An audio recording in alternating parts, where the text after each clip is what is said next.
have a look at the standings. Liverpool on top. Well, actually, Liverpool no longer on top. They're in second place, just 1 point behind Arsenal, and they are hosting Manchester United, who you'll find them down in 10th position. And that is the big one in the Premier League. This is always a game that we look forward to. And of course, we know that Liverpool, despite the fact that they have lost 3 in a row, Robbo, they will go into this one as favourites. However, if you do look at the stats in the last couple of games that these two have played at Anfield, Liverpool have only won twice. There have been a couple of draws, but that does include a 7-0 thrashing. So what on earth can we expect from this game?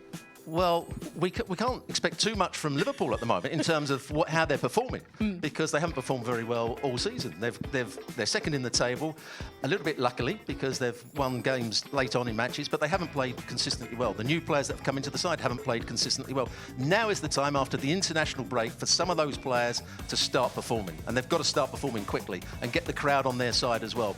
Because they're against the Manchester United side, who we just don't know who's going to turn up. There's been occasions when Manchester United, when they're playing against the bigger sides, put in decent performances. The players work much harder. They seem to have more agility about them. But you can't trust them. So I'm not sure how this game is going to pan out. I still fancy Liverpool to win it, though. All right, so Robbo fancying Liverpool to win it, and that happens to be one of Didi's former teams. Didi, I'm going to come to you for this one as well, especially about a certain man that we've been talking about a lot this season, one of the big money signings that Liverpool brought in, and that's Florian Wirtz. However, we were waiting to see when he will finally recreate that form, or at least shine as we saw when he was part of Leverkusen. He's not quite having that big instant impact that many of the Liverpool fans would have wanted to see. So when is it going to come?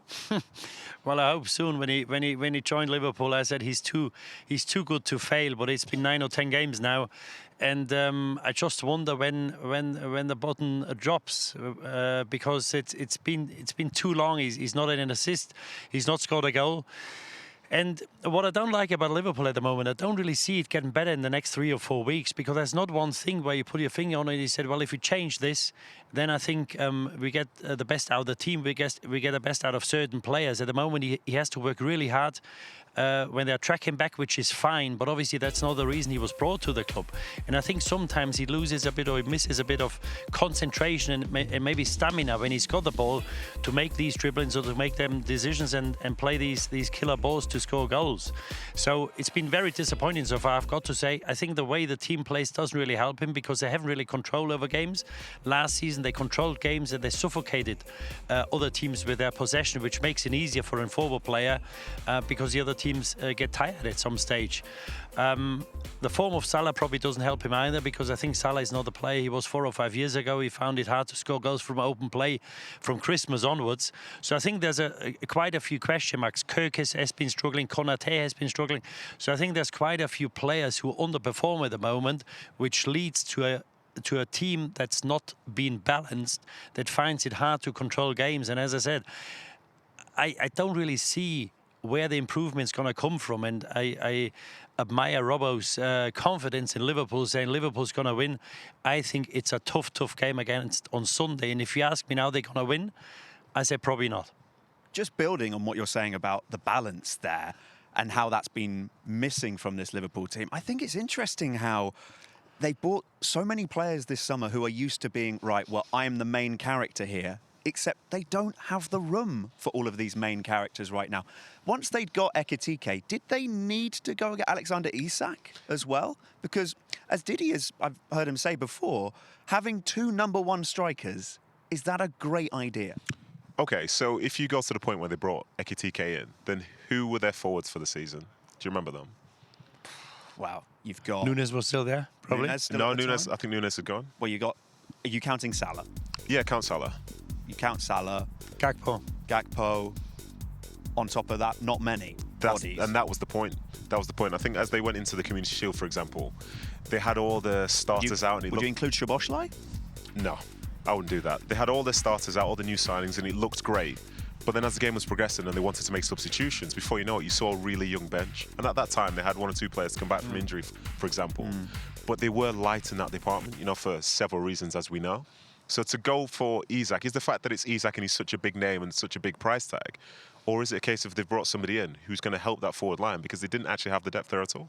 He wasn't pro there for a. I don't know. It's a squad player, didn't he? No, he's definitely a squad player. I know. He's definitely a squad player. Yeah, no, but I think Archie makes a good point, because last year, obviously, tragically, they lost Jota, and in Diaz and in Nunes, they had hard-working players. And we see Diaz here.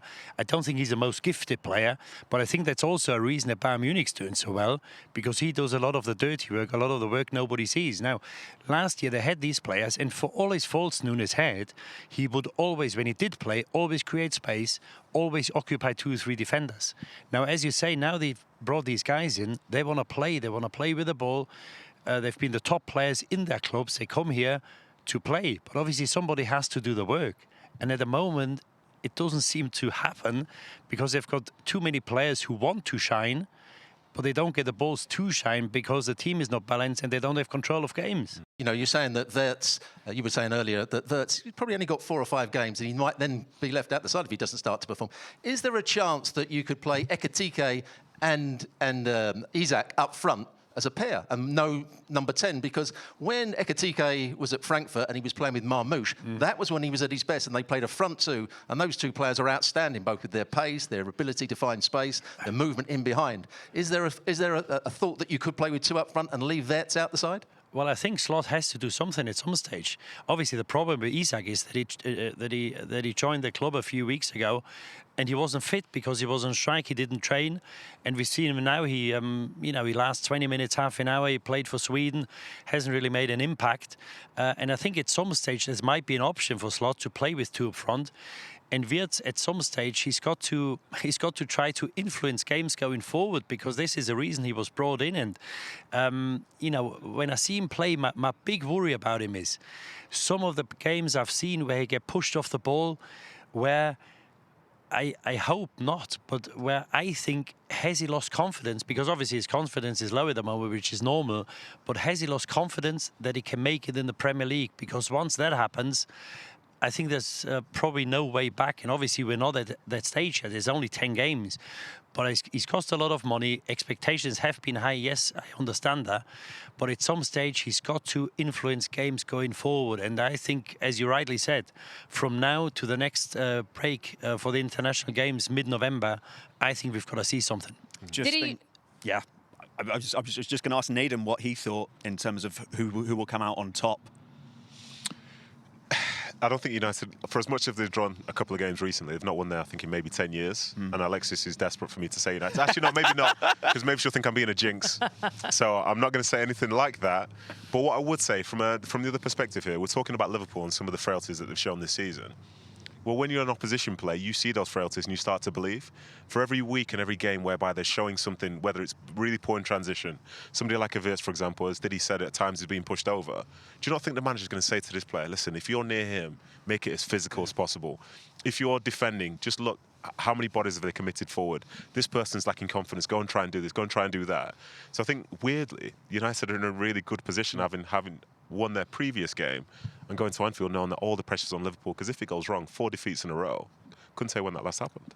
You know what's interesting, though, Didi, of course, I wanted to get your opinion on this, because this summer when we were monitoring the business that Liverpool were doing in the transfer window, you know, we were thinking, are you City in disguise because of all the money they were spending, all the big names they were bringing in, big names that we knew because of that price tag. That's a former City player there, you know, have some respect. You've got 2 former exactly City players there, have some respect. Here. I know. That's why I had to chuck it in. But still, we were saying, are you City in disguise? We get Arne Slot is trying to build a team that can potentially win the Premier League as well as the Champions League. You need a deep bench as well with some big names, but now with those hefty price tags attached to it, you're expecting all these players to immediately become a part of that starting 11. But now when you're seeing this imbalance that's going on at Liverpool, do you think he maybe should not have just tinkered with the team as much? Well, I don't think how much say Slot has got in the transfers, Alexis, because I think in Liverpool the club pays the players, and I think the club saw an opportunity, as you say, City on a decline. Guardiola being there for a long time. We don't know how much longer he'll be there, and obviously Arsenal knocking on the door but not going through it. And I think they saw an opportunity to really move away from United, from City, and maybe even from Arsenal. And as I said, I'm not sure how much say the manager had into the transfers, because as Nedum or Archie rightly said, I'm not sure you want to have two number 9s, because obviously you want competition for places, but if you've got 2 star players and you can't play them both, at some stage you might have to. I'm not sure this is a situation a manager really wants. And I think if you speak to people in Liverpool who are in leading positions, obviously the expectations were different, and I don't think they saw coming what has been happening for the last 3 or 4 months, because everybody thought, well, this got to be the team to beat. Now, you're after 7 or 8 games, you're 1 point behind Arsenal, and you beat them at home in a game you probably were fortunate to win through a wonder goal from Szoboszlai.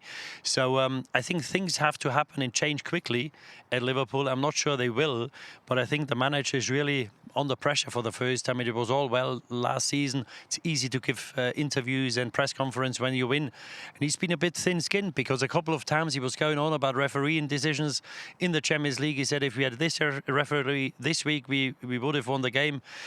So these are things he didn't do last year. So maybe he's under a bit of pressure. Hopefully it'll change soon, but I think they couldn't have a tougher game, as Nedum rightly said, on Sunday. Yeah, I mean, the interesting thing, hindsight's a great thing, isn't it? Because, you know, at the beginning of the season, when we saw Frimpong go there, you thought, what a great signing that is. You know, they've lost Alexander-Arnold. Connor Bradley's a good right back and can fit in there. But if they want to play more expansive, you know, Frimpong has done that brilliantly for Leverkusen over the last. You look at Ekitike, you saw him play for Frankfurt, and you thought that's a great signing as well. The best left back in the league last year, everybody told me was Kirkes. So he's now gone to Liverpool and doesn't look any sort of player whatsoever. So these are all, and Wirtz, we all said was going to be a top-class player. Hindsight's a great thing. They just haven't been able to form the right combination. That's been the problem. The players, I think, are still excellent players. Isak, maybe I've got a slight doubt about him. But the other players, I think, are excellent players and excellent signing. They just haven't been able to get the right balance. And that's the problem that Slot's got with him for the next few weeks. Well, as Nedum pointed out, begrudgingly, we do know that Manchester United have found a way to kind of raise the level of their game, especially in these kind of fixtures, Robbo. How do they do it in this one? How can they get something out of this? Well, they've got to first of all defend really well. The back three, you've got to make good decisions when to drop off, when to squeeze the ball. They've got to make sure the midfield don't get overrun, whether that's putting another player in there or whether it's getting one of the front players to drop into the midfield when Liverpool have the ball. But they've also got to make sure that they're a threat on the counter-attack. And the wing-backs have got to get high enough to get balls played into the front players. They've got to get enough quality. If Liverpool want to go and press the ball from the goal kick, Chelsea tried to do that against Manchester United. Manchester United played beyond it, and Šeško did quite well at holding up the play and flicking balls on. But the key player for me on the counter, Mbeumo, I think he's been excellent for Manchester United. You know, he's been one of the successes. So hopefully he has a good game. All right, well, we'll see exactly what happens here.